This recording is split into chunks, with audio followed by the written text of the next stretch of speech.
capsulite rétractile est cette pathologie qui va amener une perte de mobilité, une perte d'amplitude au niveau de l'articulation de l'épaule. Cette articulation de l'épaule qui est celle qui autorise le plus grand mouvement dans l'espace. Cette articulation de l'épaule va être en lien avec le relationnel, c'est-à-dire avec les gens, avec ceux qui m'entourent.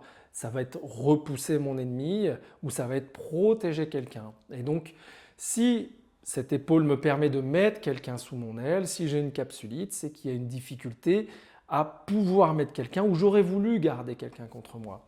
Donc les personnes qui présentent une capsulite rétractile d'épaule sont des personnes qui vivent des séparations non acceptées. C'est-à-dire que pour leur inconscient, elles vont mettre quelqu'un sous leur aile, quelqu'un qui est parti et j'aurais voulu la garder contre moi.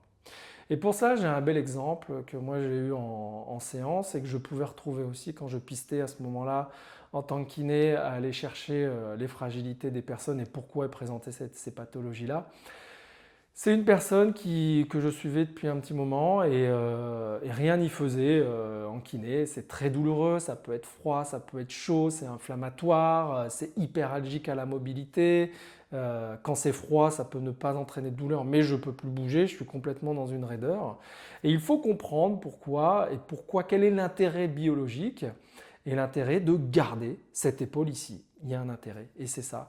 Et cette patiente, en réfléchissant un peu avec elle et en discutant avec elle, à un moment donné, je lui pose comme question quelle est cette séparation non acceptée que vous avez eue avec un enfant. Et là, elle comprend tout de suite et elle libère son émotion, elle s'effondre. Et pourquoi je suis allé chercher à poser cette question par rapport à un enfant? Parce que j'ai utilisé la latéralité selon Josie Cromer dans son livre qu'elle décrit très bien. Cette latéralité biologique qu'on teste avec l'applaudissement spontané. Donc si ma main droite applaudit dans la main gauche, c'est que je suis droitier ou droitière. Et si c'est ma main gauche qui applaudit dans la main droite, c'est que je suis gaucher ou gauchère. Donc cette patiente était gauchère. Et pour le côté droit, pour les gauchers et les gauchères, ça va être en lien avec la mère, l'enfant et le nid. L'enfant ou les enfants et le nid. Et donc si ça avait été son côté gauche, pour une gauchère, ça aurait été en lien avec les partenaires. Pour les droitiers, c'est l'inverse. Le côté gauche sera mère, nid, enfant et le côté droit sera côté partenaire.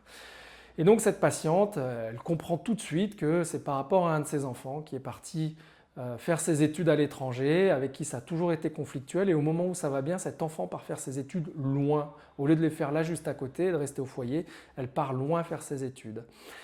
Une fois qu'elle comprend ça et qu'elle accueille, qu'elle accepte et qu'elle change un petit peu son point de vue, qu'elle change sa croyance, son paradigme, au bout de quelques jours, plus une douleur et très rapidement, dans les jours qui suivent, voire les semaines, retrouve une amplitude assez importante sans faire de la kiné à outrance et sans forcer les choses.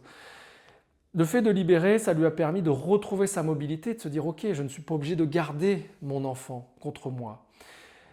Et la magie de la vie m'a aussi permis de comprendre certaines choses et une notion d'intrication qu'on peut retrouver en physique quantique, c'est-à-dire que son enfant qui était en train de faire ses études à l'étranger, ça ne se passait pas très bien. Et au moment donné où cette patiente libère, une semaine après, elle a son enfant au téléphone et son enfant lui dit « Tu sais maman, je suis enfin bien là où je fais mes études ». Et sa mère a libéré quelque chose qui a permis d'entraîner une libération aussi chez son enfant qui était de manière inconsciente encore bloqué sous le bras de sa mère alors qu'elle était à plusieurs milliers de kilomètres. Donc mettre en lumière tout ceci, c'est œuvrer pour vous, mais c'est aussi œuvrer à toutes les fragilités qui peuvent être vécues dans le clan. Pour cela, moi je vous invite à pister dans votre chronobiographie, c'est-à-dire ce vécu, cette périnatalité et cette généalogie pour comprendre le fonctionnement et l'origine biologique et l'origine du surstress post-traumatique qui peut amener une pathologie qui n'est pas là pour vous handicaper et vous nuire, mais qui est plutôt là pour vous expliquer et que vous puissiez comprendre qu'est-ce qui a transmuté, qu'est-ce qui a transformé pour amener la guérison et faire couler de l'eau fraîche et amener quelque chose de bon, de joyeux au sein du clan et dans votre vie.